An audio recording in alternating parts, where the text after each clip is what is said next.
ಎಲ್ಲರಿಗೂ ನಮಸ್ಕಾರ. ಇವತ್ತು ಒಂದು ಉಚಿತ ಆರೋಗ್ಯ ತಪಾಸಣಾ ಶಿಬಿರವನ್ನು ನಮ್ಮ ಮುಳುಬಾಗಿಲು ನಗರದಲ್ಲಿ ಉರ್ದು ಶಾಲೆಯಲ್ಲಿ ಈ ತಪಾಸಣಾ ಶಿಬಿರವನ್ನು ಆಯೋಜನೆ ಮಾಡಿದ್ದು, ಮಕ್ಕಳಿಲ್ಲದ ದಾಂಪತ್ಯಗಳಿಗೆ ಮಕ್ಕಳಾಗೋ ಒಂದು ಶುಭ ಸುದ್ದಿಯನ್ನು ಅವೇರ್ನೆಸ್ ಮುಖಾಂತರ ಎಲ್ಲರಿಗೂ ಹೇಳಿ ನಮ್ಮ ತಾಲೂಕಿನ ಜನತೆಗೆ ಎಲ್ಲರಿಗೂ ಕೂಡ ಈ ಒಂದು ತಪಾಸಣಾ ಶಿಬಿರದಲ್ಲಿ ಹಲವಾರು ದಾಂಪತ್ಯಗಳು ಈ ಕಾರ್ಯಕ್ರಮದಲ್ಲಿ ಭಾಗಿಯಾಗಿದ್ದಾರೆ. ಇದು ಒಂದು ಮೊಟ್ಟ ಮೊದಲನೇ ಒಂದು ಶುಭ ಸುದ್ದಿ ನಮ್ಮ ಮುಳಬಾಗಿಲು ತಾಲೂಕಿನಲ್ಲಿ. ಯಾಕೆ ಅಂದರೆ ಒಂದು IVF ಸೆಂಟರ್ ಮಲ್ಟಿ ಸ್ಪೆಷಾಲಿಟಿ ಆಸ್ಪತ್ರೆ ಪಲಮನೇರಲ್ಲಿ ಒಂದು ಕೆಲಸವನ್ನು ನಿರ್ವಹಿಸುತ್ತಾ ಹಲವಾರು ತಾಲೂಕುಗಳಲ್ಲಿ ಕೂಡ ಈ ಆರೋಗ್ಯ ತಪಾಸಣಾ ಶಿಬಿರವನ್ನು ಆಯೋಜನೆ ಮಾಡಿಕೊಂಡು ಬಂದು ಇವತ್ತು ನಮ್ಮ ಮುಳಬಾಗಿಲಿನಲ್ಲಿ ಒಂದು ತಪಾಸಣಾ ಶಿಬಿರವನ್ನು ಆಯೋಜನೆ ಮಾಡಿದ್ದು, ಇವರ ಒಂದು ಸಹಯೋಗದಲ್ಲಿ ನಾನು ಮೊಟ್ಟ ಮೊದಲನೇದಾಗಿ Anjuman Unnisa MBBS MD madam ಅವ್ರಿಗೆ ನಿಮ್ಮೆಲ್ಲರ ಪರವಾಗಿ ಅವ್ರಿಗೆ ಹೃತ್ಪೂರ್ವಕ ಧನ್ಯವಾದಗಳನ್ನು ಅರ್ಪಿಸಕ್ಕೆ ಇಷ್ಟಪಡ್ತೀನಿ ಈ ಸಂದರ್ಭದಲ್ಲಿ. ಅದೇ ರೀತಿ ನಮ್ಮ ಡಾಕ್ಟರ್ ಸಾಹೇಬ್ ಆಗಿರುವಂತಹ ಖಲೀಲುಲ್ಲಾ ಅವರು ಕೂಡ MBBS MS.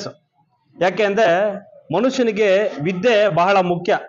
ವಿದ್ಯೆಯನ್ನ ಕಲ್ತ್ಕೊಂಡ್ರೆ ಇಡೀ ದೇಶ ಕೂಡ ಎಲ್ಲಿ ಹೋದ್ರೂ ಕೂಡ ವಿದ್ಯೆ ಕೈಯಲ್ಲಿ ಇರ್ತದೆ. ಅದರ ಜೊತೆಗೆ ಸಂಸ್ಕಾರವು ಕೂಡ ಬಹಳ ನಮ್ಮ ಖಲೀಲುಲ್ಲಾ ಅವ್ರಿಗೆ ಅನುಭವಸ್ಥರಾಗಿದ್ದಾರೆ. ಯಾಕೆ ಅಂದ್ರೆ ಈ ಒಂದು ಯಾಕೆ ಅನುಭವಸ್ಥರು ಯಾಕೆ ಅಂತ ಈ ಸಂದರ್ಭದಲ್ಲಿ ಹೇಳ್ತೀನಿ ಅಂದ್ರೆ, ಶಾಲೆಯಲ್ಲಿ ಕಾರ್ಯಕ್ರಮ ಮಾಡೋದಲ್ಲದೆ ಶಾಲೆಗೆ ಏನಾದ್ರೂ ನನ್ನ ಕಡೆಯಿಂದ ಕೊಡುಗೆಯನ್ನು ಕೊಡಬೇಕು ಅನ್ನೋ ಮನೋಭಾವನೆ ಇದೆಯಲ್ಲ ಖಲೀಲುಲ್ಲಾ ಅವ್ರಿಗೆ, ಅದು ಬಹಳ ಶ್ಲಾಘನೀಯ ಒಂದು ವಿಚಾರ. ಈ ಶಾಲೆ ಉರ್ದು ಶಾಲೆಗೆ ಅವರು ಕೈಲಾದಷ್ಟು ಮಟ್ಟಿಗೆ ಒಂದು ಸಹಾಯ ಮಾಡಿದ್ದಾರೆ, ಒಂದು ಫ್ಯಾನ್ಗಳನ್ನ ವಿತರಣೆ ಮಾಡಿದ್ದಾರೆ. ನಿಜವಾಗ್ಲೂ ಕೂಡ ನಾನು ಖಲೀಲುಲ್ಲಾ ಅವ್ರಿಗೆ ಮತ್ತೆ ಅವರ ಧರ್ಮಪತ್ನಿ ಆಗಿರುವಂತಹ ನಮ್ಮ ಅಂಜುಮನ್ ಉನ್ನಿಸಾ ಮೇಡಮ್ ಅವರಿಗೆ ಹೃತ್ಪೂರ್ವಕ ನಾನು ಧನ್ಯವಾದಗಳನ್ನ ಹೇಳಕ್ ಇಷ್ಟಪಡ್ತೀನಿ ಈ ಸಂದರ್ಭದಲ್ಲಿ. ಅದೇ ರೀತಿ ಏನವರು ಸ್ಟಾಫ್ ಎಲ್ಲರೂ ಕೂಡ, ಸಿಬ್ಬಂದಿ ವರ್ಗದವರು ಎಲ್ಲರೂ ಕೂಡ, ಆಸ್ಪತ್ರೆ ಸಿಬ್ಬಂದಿ ವರ್ಗದವರು ಎಲ್ಲರೂ ಕೂಡ ಈ ನಮ್ಮ ಮುಳಬಾಗಿಲಿಗೆ ಬಂದು ಈ ಒಂದು ಉಚಿತ ಆರೋಗ್ಯ ತಪಾಸಣೆಯಲ್ಲಿ ಭಾಗಿಯಾಗಿ ಒಳ್ಳೆ ಒಂದು ಜನಗಳಿಗೆ ಒಂದು ಸಂದೇಶವನ್ನು ಕೊಟ್ಟು, ಈ ರೀತಿ ನೀವು ಮಕ್ಕಳಿಲ್ಲದ ದಾಂಪತ್ಯಗಳು ಯಾವ ರೀತಿ ಮಾಡ್ಕೋಬೇಕು, ಹೆಂಗೆ ಏನಂತ ಹೇಳ್ಬಿಟ್ಟು ಕ್ಲೀನಾಗಿ ವಿವರಣೆ ಮಾಡಿ ಒಂದು ಸ್ಟಾಫ್ಗೆ ಮತ್ತೆ ಡಾಕ್ಟರ್ಗಳು ಇಬ್ಬರಿಗೂ ಕೂಡ ನಮ್ಮ ಕರ್ನಾಟಕ ರಕ್ಷಣಾ ವೇದಿಕೆಯಿಂದ ನಾನು ಹೃತ್ಪೂರ್ವಕ ಧನ್ಯವಾದ ಹೇಳ್ತೀನಿ. ಯಾಕೆ ಅಂದ್ರೆ ದರ್ಗಾ ಆಗಿರ್ಬೋದು, ದೇವಸ್ಥಾನಗಳಾಗಿರ್ಬಹುದು, ಒಂದು ಅರಿಕೆ ಆಗಿರಬಹುದು, ಎಲ್ಲರ ಹತ್ರನೂ ಕೂಡ ಹೋಗಿ ಈ ಒಂದು ಮದುವೆ ಆದ ನಂತರ ಸ್ವಲ್ಪ ಜನ ಮಕ್ಕಳಾಗಿರಲ್ಲ, 4 ವರ್ಷ 5 ವರ್ಷ 10 ವರ್ಷ 20 ವರ್ಷ 30 ವರ್ಷ ಈ ಒಂದು ಹಳ್ಳಿಗಳಲ್ಲಿ ಕೂಡ ಪಾಪ ಮಕ್ಕಳಿಲ್ಲ ಅಂದ್ರೆ ಒಂಥರ ಒಂದು ಭಾವನೆಯಲ್ಲಿ ಇಟ್ಕೊಂಡು ನೋಡ್ತಿರ್ತಾರೆ. ಯಾವುದೋ ಒಂದು ಶುಭ ಸಮಾರಂಭಕ್ಕೆ ಹೋಗೋಕೆ ಒಂದು ಇಷ್ಟ ಆಗಲ್ಲ, ಮಕ್ಕಳಿಲ್ಲ ಹೆಂಗ್ ಕರೆಸೋದು ಅಂತಾರೆ. ಅದರಿಂದ ವಿಶೇಷವಾಗಿ ನಮ್ಮ ಇವರ ಒಂದು ಮಾರ್ಗದರ್ಶನದಲ್ಲಿ ಪಲಂನಲ್ಲಿ ಇರುವಂತಹ ಆಸ್ಪತ್ರೆ ಮಲ್ಟಿ ಸ್ಪೆಷಾಲಿಟಿ, ಯಾಕೆ ಇಂಟರ್ನ್ಯಾಷನಲ್ ಒಂದು ಅಲ್ಲಿನ ಒಂದು ಏನು ಆಸ್ಪತ್ರೆಯಲ್ಲಿ ಏನೇನೋ ಐಟಮ್ಸ್ ಹೌದು ಇಂಟರ್ನ್ಯಾಷನಲ್ ಇಂದ ತರಿಸಿ ಒಂದು ಮಲ್ಟಿ ಸ್ಪೆಷಾಲಿಟಿ ಪಲಂನಲ್ಲಿ ಹೆಚ್ಚಾಗಿ ಇದರಲ್ಲಿ ಒಂದು ಮಕ್ಕಳಿಲ್ಲದ ದಾಂಪತ್ಯಗಳಿಗೆ ನಾನು ಕೇಳ್ಪಟ್ಟಿದ್ದೀನಿ. ನಮ್ಮ ಬೈಪಲ್ಲಿಯಲ್ಲಿ ಒಬ್ಬ ದಾಂಪತ್ಯಗೆ ಅವರು ಪ್ರೆಗ್ನೆನ್ಸಿ ಆಗಿದ್ದಾರೆ, ಅದೇ ರೀತಿ ನಂಗ್ಲಿಯಲ್ಲಿ ಕೂಡ ಆಗಿದ್ದಾರೆ. ಅದು ಬಿಟ್ಟು ಶ್ರೀನಿವಾಸಪುರ ತಾಲೂಕಲ್ಲಿ ಕೂಡ ನನಗೆ ಗೊತ್ತು ಮಟ್ಟ ಮಾಹಿತಿ ಬಂದಾಗ ನಾನು 2-3 ಮಕ್ಕಳೆಲ್ಲ ಆಗಿದ್ದಾರೆ. ಆದ್ರಿಂದ ನಮ್ಮ ಮುಳಬಾಗಿಲು ತಾಲೂಕಲ್ಲಿ ನಾನು ಮನವಿ ಮಾಡ್ಕೊಳ್ಳೋ ಜನರಲ್ಲಿಗೆ, ಯಾರಿಗೂ ಮಕ್ಕಳಿಲ್ವೋ ದಯವಿಟ್ಟು ನಮ್ಮ ಮಲ್ಟಿ ಸ್ಪೆಷಾಲಿಟಿ IVF ಸೆಂಟರ್ ಪಲಂನೇರಲ್ಲಿ ಒಮ್ಮೆ ಭೇಟಿ ಕೊಡಿ.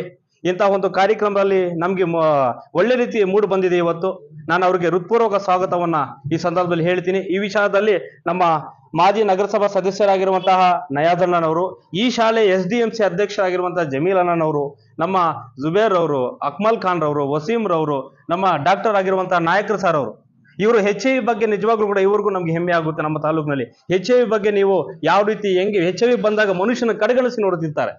ಆದ್ರಿಂದ ಅವರು ಕೂಡ ಮನುಷ್ಯರೇ ಅನ್ನೋ ಒಂದು ಭಾವನೆ ಇಟ್ಕೊಂಡು ನಮ್ಮ ನಾಯಕರ್ ಸರ್ ಅವರು ಒಳ್ಳೆ ರೀತಿಯಲ್ಲಿ ಎಲ್ಲರಿಗೂ ಕೂಡ ಅವೇರ್ನೆಸ್ ಮೂಡಿಸಿದ್ದಾರೆ. ಅವ್ರ ಜೊತೆ ನಾವು ಕೂಡ ಭಾಗಿಯಾಗಿ ಕಾರ್ಯಕ್ರಮಗಳನ್ನ ಮಾಡಿದಿರಿ.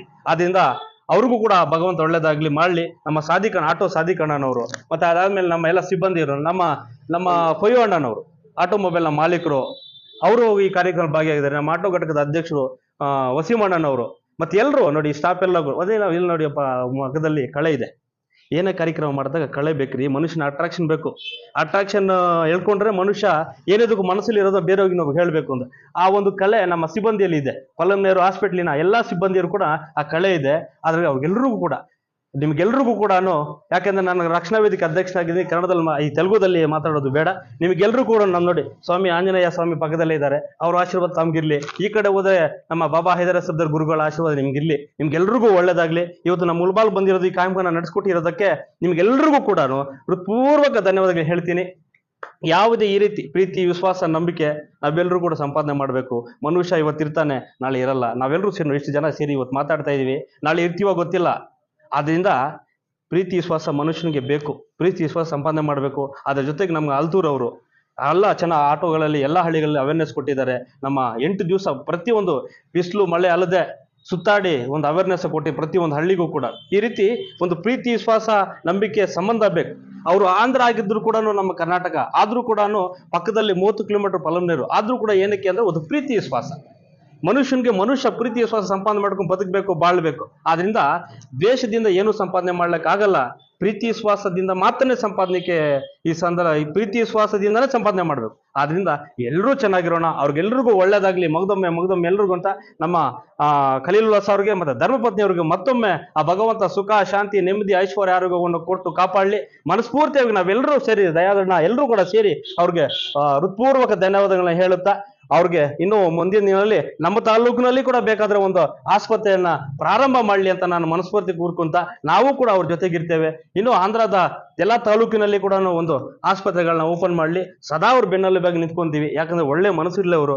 ಒಳ್ಳೆ ನಮ್ಮ ಶಾಲೆಗೆ ಸ್ಪೆಷಲ್ ಆಗಿ ನಮ್ಮ ಶಾಲೆಗೆ ಉರ್ದು ಶಾಲೆಗೆ ಫ್ಯಾನ್ಗಳನ್ನ ವಿತರಣೆ ಮಾಡಿರೋದು ನಮ್ಗೆ ಸಂತೋಷದ ಸುದ್ದಿ.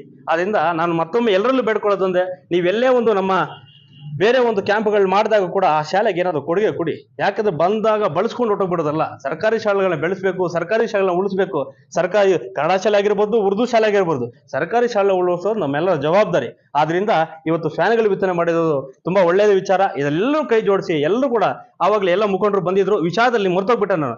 ಈ ಶಾಲೆಯ ಮುಖ್ಯ ಶಿಕ್ಷಕರಾಗಿರುವಂತಹ ನಮ್ಮ ಫೈದುಲ್ಲಾ ಸರ್ ಅವರು ಇರ್ದಿದ್ರೆ ನಮ್ಗಿನ್ನೂ ಖುಷಿ ಆಗ್ತಿರ್ತಿತ್ತು. ಅವರೆಲ್ಲೋ ಪಾಪ ಬೇರೆ ಕಡೆ ಎಲ್ಲೋ ಒಂದು ಪ್ರವಾಸದ ಮೇರೆಗೆ ಹೋಗಿದ್ದಾರೆ. ಅವರು ಕೂಡ ನಮ್ಗೆ ಸಹಕರಿಸಿದ್ದಕ್ಕೆ ನಮ್ಮ ತಾಲೂಕಿನ ಬಿ ಒ ಆಗಿರುವಂತಹ ರಾಮಚಂದ್ರ ಸರ್ ಅವರು ಕೂಡ ನಾನು ಅವ್ರಿಗೂ ಕೂಡ ಪೂರ್ವಕ ಧನ್ಯವಾದ ಹೇಳ್ತಾ, ಎಲ್ಲರೂ ಚೆನ್ನಾಗಿರೋಣ, ಎಲ್ಲರೂ ಕೂಡ ಒಂದು ತಾಯಿ ಮತ್ತೆ ಬದುಕೋಣ ಬಾಳ ಅಂತ ಹೇಳ್ಬೇಕಾ ಎಲ್ರಿಗೂ ಇವ್ರಿಗೂ ಮತ್ತೆ ನಮ್ಮ ಡಾಕ್ಟರ್ ಸರ್ಗೆ ಧರ್ಮಪತ್ರಿಗೆ ಒಳ್ಳೇದಾಗ್ಲಿ, ಎಲ್ರಿಗೂ ಒಳ್ಳೇದಾಗ್ಲಿ ಅಂತ ಹೇಳ್ತಾ, ನನಗೂ ಒಳ್ಳೇದಾಗ್ಲಿ, ನಿಮಗೂ ಒಳ್ಳೇದಾಗ್ಲಿ, ಎಲ್ರಿಗೂ ಒಳ್ಳೇದಾಗ್ಲಿ ಅಂತ ಈ ಒಂದು ಸಂದರ್ಭದಲ್ಲಿ 2 ಮಾತನ್ನ ಮಾತಾಡ್ಲಿಕ್ಕೆ ಅವಕಾಶ ಮಾಡಿಕೊಟ್ಟ ಮಾಧ್ಯಮ ಮಿತ್ರರಿಗೆ, ಪತ್ರಕರ್ತರಿಗೆ ಎಲ್ಲರೂ ಕೂಡ ಧನ್ಯವಾದ ಹೇಳ್ತಾ ನಾನು 2 ಮಾತು ಮುಗಿಸ್ತಾ ಇದ್ದೀನಿ. ಜೈ ಹಿಂದ್, ಜೈ ಕರ್ನಾಟಕ, ಮತ್ತೆ నమస్ಕಾರ. Shifa WeCare fertility and multi speciality ముఖ్యంగా కర్ణాటక రక్షక వేదిక వారి ఆధ్వర్యంలో ఈరోజు క్యాంపు చాలా బాగా సక్సెస్ఫుల్ అయింది. ముఖ్యంగా పిల్లలు లేని దంపతులు దాదాపు 40 మంది దాకా వచ్చారు. వాళ్ళకి మేము డీటెయిల్గా కౌన్సిల్ చేశాము. ఈ క్యాంప్ సక్సెస్ఫుల్ కావడానికి ముఖ్యంగా కర్ణాటక రక్షక వేదిక వారి ఆధ్వర్యంలోనే ఇది ఇంత బాగా సక్సెస్ అయింది. ఈ స్కూల్ కానీ పర్మిషన్స్ కానీ ఇవన్నీ కావడానికి హుసేన్ గారు చాలా బాగా సహాయం చేశారు. అదేవిధంగా ముఖ్యంగా ఇక్కడ పెద్దలు కూడా చాలా బాగా కోఆపరేట్ చేసి సక్సెస్ అయింది. ఇంకా ఎవరైనా ఈ క్యాంప్కు రాలేని వాళ్ళు, ఈ సంతాన సఫల సమస్య ఉన్నవారు మా WeCare fertility and multi speciality hospital MBT రోడ్లో పలమనేరులో ఉంది. మీరు ఏదైనా సమస్యలు ఉంటే తప్పకుండా అక్కడ వచ్చి దానికి మేము పరిష్కారం చేస్తామని చెప్పుకుంటూ సెలవు తీసుకున్నా. జై హింద్, ధన్యవాదాలు.